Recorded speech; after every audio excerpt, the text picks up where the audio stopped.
My phone won't stop ringing. It's my father calling for the sixth time today.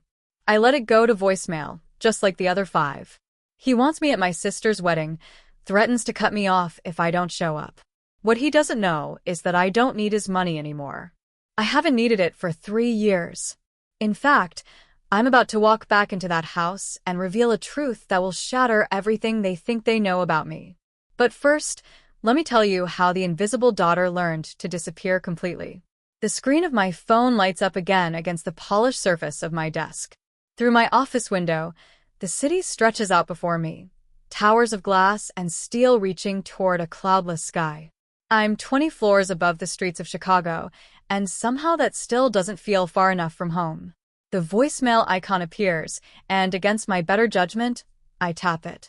This is unacceptable. My father's voice fills my apartment, sharp and unyielding as ever. Your sister's wedding begins in 2 weeks. Whatever issue you think you have can wait. Family comes first. If you choose not to attend, don't bother asking for help in the future. The message ends abruptly, no goodbye, no acknowledgement that maybe, just maybe, there's a reason I haven't been home in 3 years. An email arrives seconds later. The subject line reads, "Final warning." I don't need to open it to know what it says. My sister Bethany is getting married, and apparently, my presence is mandatory, not optional. The email does contain one new piece of information, though. My father has made it clear that my future support depends on my attendance. I almost laugh out loud. I walk to my bedroom closet and reach past the designer coats and professional attire until my fingers find what I'm looking for. The frame is cool in my hands as I pull it out, brushing off a thin layer of dust. The diploma catches the afternoon light. Madison Claire Reynolds, Bachelor of Science in Data Analytics, summa cum laude, University of Chicago. It's been hidden here for 3 years because old patterns are hard to break. Even now, living alone and successful, part of me still knows better than to display my achievements where they might cause problems. My phone buzzes with a text from my mother. "Your father is very upset. Please call him." I check my banking app almost reflexively. The number staring back at me is $142,317. More than enough to never need their support again. They just have no idea. Memories flood back unbidden. I was 8 years old, clutching a certificate for placing first in the regional math competition. My mother was at the kitchen table, flipping through a magazine. "That's wonderful, sweetheart," she said without looking up. That same evening, the house erupted in celebration because Bethany brought home a certificate for perfect attendance. My father lifted her onto his shoulders, parading her around the living room while I watched from a hallway, certificate crumpled in my small fist. In 10th grade, I won a state award for a research project on environmental sustainability. The ceremony was on a Thursday evening at 7. Bethany had a dance recital the same night at 7:30 across town. My parents didn't even discuss it. I rode my bike to the ceremony alone and accepted my award while looking out at empty seats. When I got home, they were still at Bethany's recital. They came back talking about how graceful she looked, how proud they were. No one asked how my ceremony went. Senior year of high school changed everything. The acceptance letter from the University of Chicago arrived on a Tuesday. Full academic scholarship. The research program was nationally recognized, and I'd been selected from thousands of applicants. My hands shook as I showed my parents the letter at dinner. My mother's face fell immediately. "Chicago? That's so far away." My father set down his fork, his expression hardening. "Bethany is starting at the community college here. How do you think it'll make her feel if you go off to some fancy university?" I tried to explain the opportunity, the program's reputation, the scholarship. He cut me off.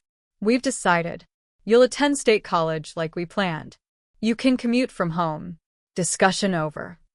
But I didn't go to state college. I spent 2 weeks creating an elaborate fiction, complete with fake enrollment documents and a manufactured housing assignment at a local campus. I told them I'd be living in the dorms for a quiet study environment, just 20 minutes away. They barely paid attention to the details. 2 weeks before classes started, I packed 2 suitcases with everything that mattered, bought a bus ticket, and left for Chicago. They thought I was going to orientation at State. I never came back. For 3 years, I've maintained the lie through carefully worded phone calls and vague references to school and classes. They never asked which classes. They never visited. My graduation happened without them in the audience because they didn't know it was happening. I walked across that stage, accepted my diploma, and celebrated with friends who'd become my chosen family. That night, while my classmates posted photos with proud parents, I turned off my phone and let myself cry for the last time over their absence. Now I stand in my apartment, successful and self-made, and I realize something has shifted. I'm not the invisible girl anymore, and I'm tired of hiding. I open my laptop and book a first-class ticket home. It's time they finally saw who I became without them. The rental car feels too luxurious for the gravel driveway I remember from childhood. As I pull up to my parents' house, I barely recognize it. White fabric and cascading flowers cover every surface. A massive tent dominates the backyard, and catering trucks line the street. Bethany's wedding has transformed the modest ranch house into something out of a magazine. My mother opens the door before I can knock. Her hair is professionally styled, and she's wearing makeup that looks like it was applied by someone who does this for a living. Madison, you're here. The hug she gives me is brief and feels rehearsed. I'm glad you decided to support your sister. Inside, every room has been overtaken by wedding preparations. My father emerges from his office, barely glancing up from a tablet. Good, you made it. These programs need folding, and the welcome bags for guests need to be assembled. Bethany needs them finished by 4 o'clock. He hands me a detailed list without asking how my flight was, without acknowledging that I just traveled 800 miles. I just got here, I say, setting down my bag. Then you have time to help, he replies, already walking away. Bethany appears at the top of the stairs, phone pressed to her ear. I specifically said peonies, not roses. This is a disaster. She sees me and holds up one finger. I don't care if they're not in season. This is my wedding day. Fix it. When she finally ends the call, she air kisses near my cheek without making contact. Thank God you're here. The florist is incompetent. The photographer keeps sending the wrong mock-ups, and Mom is completely useless with vendor management. Nice to see you too, I say. Justin's planning this elaborate surprise for the reception, and I need to make sure everything coordinates.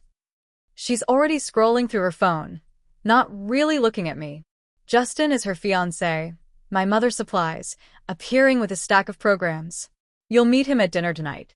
He's absolutely wonderful. Made a fortune in cryptocurrency. Justin Hayes arrives precisely at 6:30, carrying expensive wine and wearing a smile that seems practiced. He's conventionally handsome in the way that models in watch advertisements are handsome. Everything about him seems polished and deliberate. The mysterious sister, he says, gripping my hand too firmly. Bethany said you're some kind of tech genius hiding out in Chicago. I'm a data analyst, I correct. Sounds intense. I've got some partners working on blockchain integration projects. Revolutionary stuff. We should definitely talk shop. During dinner, Justin dominates every conversation with stories about cryptocurrency investments, exclusive opportunities, and connections to important people. My father hangs on every word, nodding with approval. Something about Justin's stories doesn't sit right with me. The details are too vague, the numbers too perfect. Which blockchain platforms are you primarily working with? I asked during a pause in his monologue. Justin's smile freezes for a fraction of a second. We operate across multiple chains. Decentralized approach, you know how it is. I've got partners in Hong Kong, London, and Abu Dhabi. And your company is registered where? We're fully decentralized, he says smoothly. That's the whole point of blockchain technology, right? My father shoots me a look that I remember from childhood, the one that means be quiet and stop causing problems. Madison, not everyone wants to discuss business details at dinner.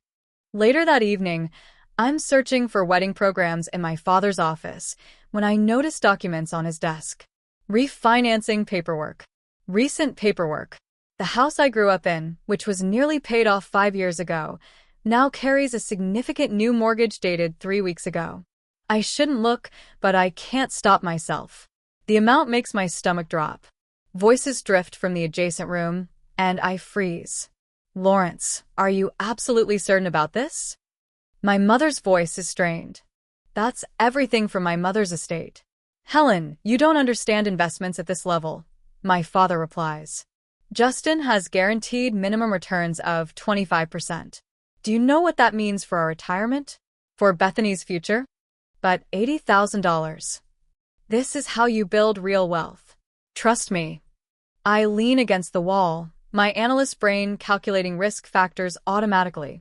Second mortgage, inheritance funds, life savings, all flowing into Justin's vague investment scheme. The pattern is familiar from case studies I've reviewed at work. Too familiar. You see it too. The voice behind me makes me jump.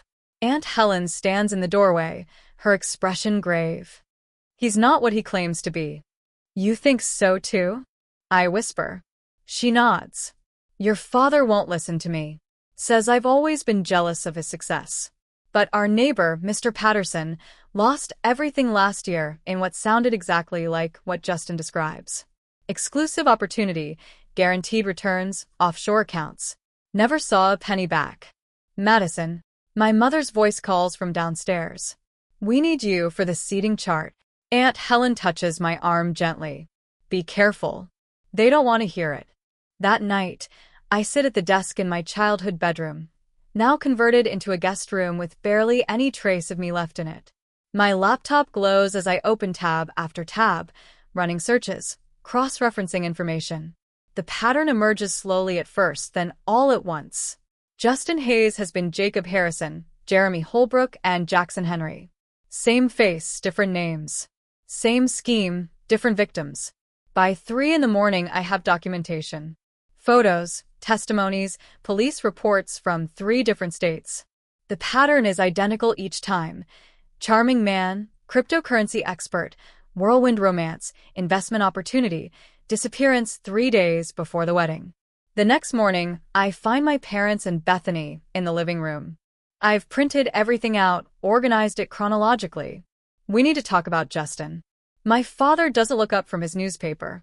What about him? I spread the documents across the coffee table. He's not who he says he is.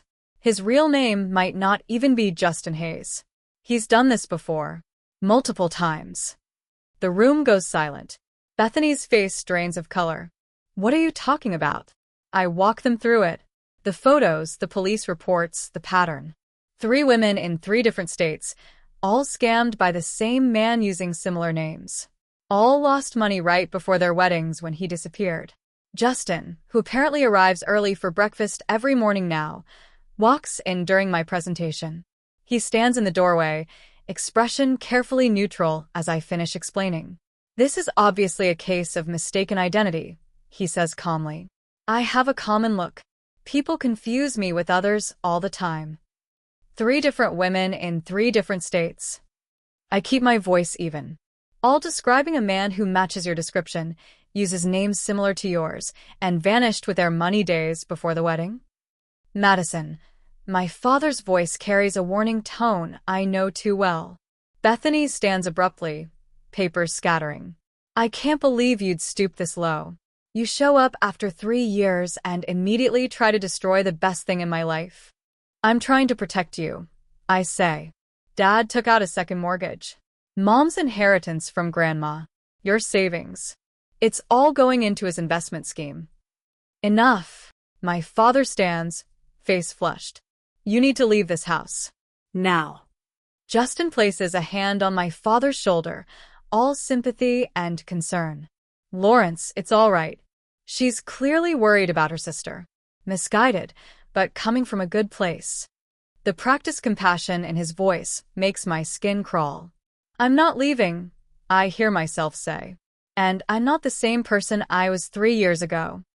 My mother's forehead creases with confusion. What does that mean? The truth spills out, 3 years of secrets rushing forward all at once. I didn't go to state college. I didn't go to community college. I graduated top of my class from the University of Chicago 3 years ago. I'm a senior data analyst at Technova Solutions. I make a six-figure salary. I've been completely self-sufficient since I was 18 years old. The silence that follows is absolute. My father's newspaper falls to his lap. Bethany sinks back onto the couch, staring at me like I'm a stranger. My mother's mouth opens and closes without sound. That's impossible. My father finally manages. Is it? I pull out my company ID badge, my business card. Check my LinkedIn profile. Call my office. I've been someone else entirely while you were too focused on Bethany to notice I existed. But you said you told us. My mother trails off. I told you what you wanted to hear because you weren't interested in the truth. You never asked questions. You never visited. You never wanted to know. Bethany's voice is small. Why would you lie? Because you told me I couldn't go, I say, looking at my father. You said I had to stay local so Bethany wouldn't feel bad about community college. So I made you think that's what I did. And you believed it because you weren't paying attention. This is all very touching, Justin interjects smoothly, but I think emotions are running high. Perhaps we should all take a breath. I ignore him, focusing on my family. I'm giving you one chance. Your last chance. This man will disappear in the next few days with everything you have. The pattern is consistent. Please look at the evidence. My father's expression hardens into something I've seen 1,000 times before. The look that means his mind is made up and nothing will change it. You're jealous. You've always been jealous of your sister's happiness. Get out of my house. I gather my printouts slowly, carefully. When he's gone with everything you have, remember that someone tried to warn you. The door feels heavier than I remember as I walk out. 2 days later, I'm back in Chicago when my phone explodes with notifications. 17 missed calls. 29 text messages. 8 voicemails.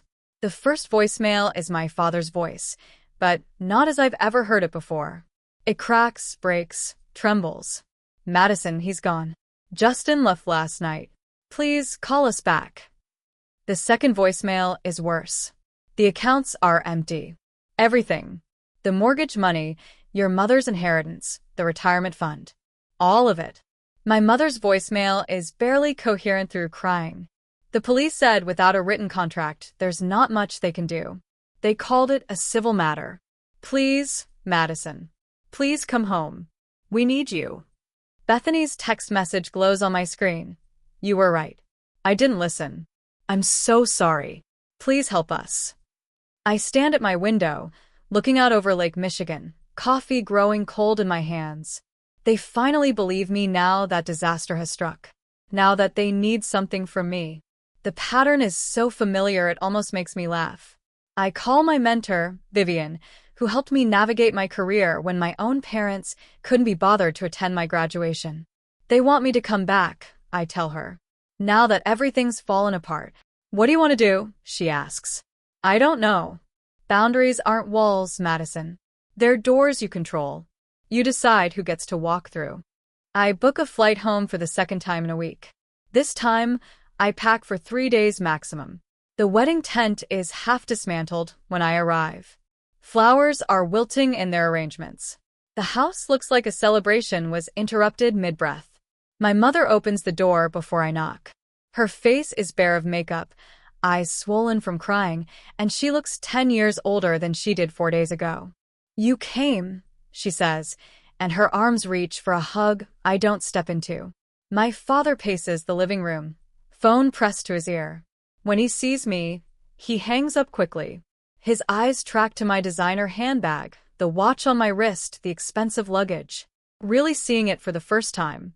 We thought perhaps you might be able to provide some temporary financial assistance, he says carefully. Just until we sort this out. My mother wrings her hands. What will people think? Your father is treasurer of the country club board. How can we show our faces? Bethany sits curled on the couch wearing sweatpants and an old t-shirt I recognize from high school. She must have found it in my old room. Her eyes are red and swollen. If you had been more supportive from the beginning, maybe I would have listened to you, she says, voice lacking its usual edge, but the blame still landing familiarly. I set my bag down and unbutton my coat. The living room feels smaller than I remember. The walls still display every trophy, every certificate, every achievement Bethany ever earned. There's nothing of mine anywhere. I can help with some things. I say carefully. Not everything. My father straightens, authority creeping back into his posture. Madison, as your father. I can help you file proper police reports, I interrupt. I can connect you with a colleague who specializes in financial fraud recovery. I can recommend a lawyer who handles cases like this. I count on my fingers. I cannot replace the money you lost. The silence stretches taut between us. But you have savings, my mother starts. You said. I have substantial savings, yes. And I will not sacrifice my financial security to fix a problem I explicitly warned you about. My father's face flushes red. This family has supported you your entire life. The laugh that escapes me is short and sharp. Supported me? When? We put a roof over your head, food on the table. That's the legal minimum requirement for having a child, Dad. That's not support. That's basic obligation. Bethany unfolds from the couch. So you're just going to abandon us? After being right? Is that what matters to you? I meet her eyes steadily. What matters to me is being respected. Being heard. You need me now, but you've never wanted me. There's a difference. My mother sinks into a chair. How can you be so cold? I learned from the best, I say quietly. For the first time, they truly look at me. Not through me, not past me, but at me. They see the woman who built a life without their help, who succeeded without their approval, who became someone while they weren't paying attention. These are my boundaries, I say into the silence. I will help you navigate this situation legally. I will stay for 3 days. I will not empty my savings account. I will not co-sign loans. Those are my terms. My father opens his mouth, closes it, tries again. When did you become this person? When you weren't looking, I answer. The next 3 days are strange and tense. I make phone calls to lawyers, file reports with the police, connect my parents with a financial recovery specialist. I do not give them money. I do not soften my boundaries. Bethany barely speaks to me. My mother cries often. My father alternates between anger and something that might be shame. On the 3rd day, I'm packing to leave when my father knocks on the guest room door. He stands in the doorway, looking older and smaller than I remember. I found this, he says, holding up a photo. It's from my 8th grade science fair. I'm standing next to my project, holding a blue ribbon, smiling at the camera. The seats behind me are empty. Your mother and I went to Bethany's soccer game that day instead. She scored 1 goal. We talked about it for weeks. I fold a shirt carefully into my suitcase. I remember. I thought you didn't need us like she did.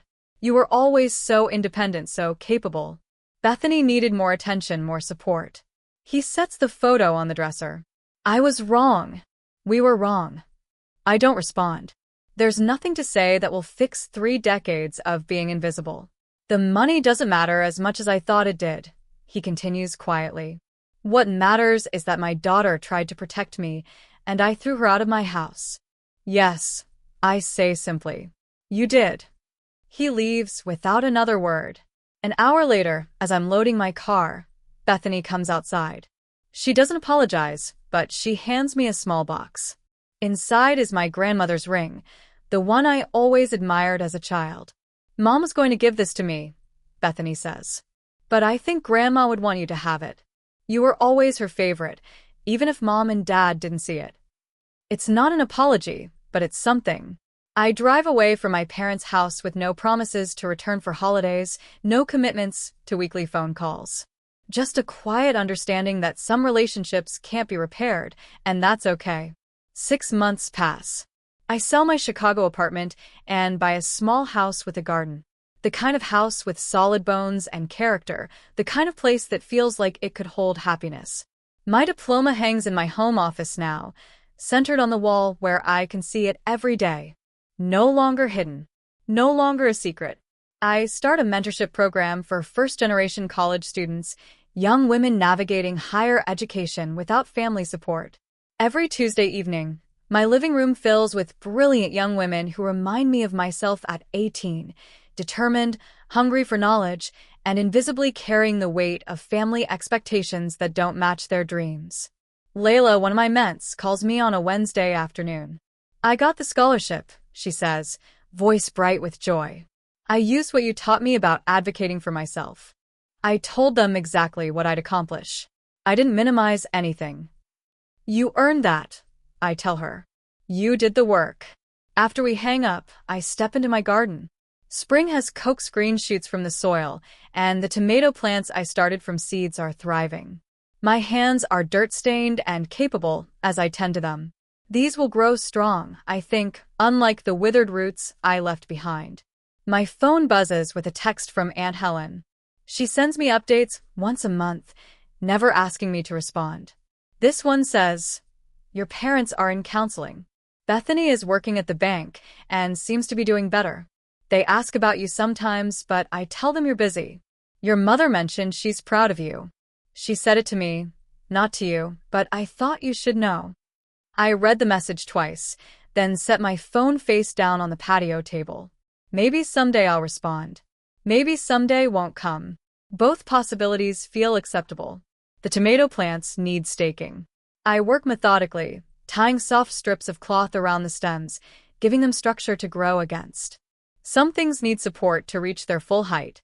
Others grow despite the lack of it, stronger for having to find their own way. A year after everything fell apart and came together, the mentorship program I founded receives recognition from the State Education Board. I stand at a podium in a hotel conference room, accepting an award for impact on first-generation college students. The glass plaque is heavy and real in my hands. I scan the audience as I speak. No empty chairs where parents should be. Instead, there's Dr. Chun, my therapist, who helped me understand that being invisible was never my fault. There's Vivian, my mentor, who saw potential when my own family saw inconvenience. There are colleagues who value my mind for exactly what it is. There are friends who ask how I'm doing and actually wait for the answer. When I started this program, I tell the audience, I thought I was helping others find what I never had. What I discovered instead is that worth doesn't come from external validation. It comes from seeing yourself clearly and choosing to honor that truth, even when no one else does. After the ceremony, I drive home to my garden and my quiet house. I water the plants, now heavy with tomatoes turning from green to red. The rose bush I pruned severely last fall has exploded with new growth, stronger and more vibrant than it ever was before. Some things grow better when cut back to their roots. Some people become themselves only after walking away from who they were expected to be. I'm one of them. So here's what I want you to understand. Being invisible doesn't mean you're not there. Sometimes the people who should see you most clearly are the ones most determined to look away. But that doesn't make you less worthy. It doesn't make you less valuable. It just means their vision is flawed, not your existence. If this story resonated with you, if you've ever felt invisible in your own family, if you've ever had to choose between who you are and who they need you to be, I want you to know you're not alone. Share this story with someone who needs to hear it. Maybe it's a friend carrying invisible weight. Maybe it's someone who feels like they're always too much and never enough at the same time. Hit that like button if you believe in setting boundaries without guilt, if you know that walking away isn't giving up but choosing yourself.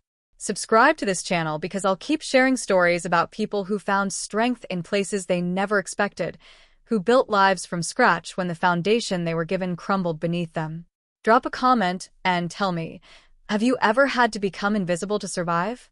Or visible in ways that made people uncomfortable? Your story matters. Your voice matters. And sometimes, sharing it is how we find each other in the darkness. Remember, you don't owe anyone access to the life you built when they refuse to witness you building it. That's not cruelty. That's self-preservation. That's growth. That's becoming who you were always meant to be. See you in the next one, where we'll talk about what happens when the people who underestimated you finally realize what they lost. Until then, keep growing, keep thriving, and keep being beautifully, unapologetically visible.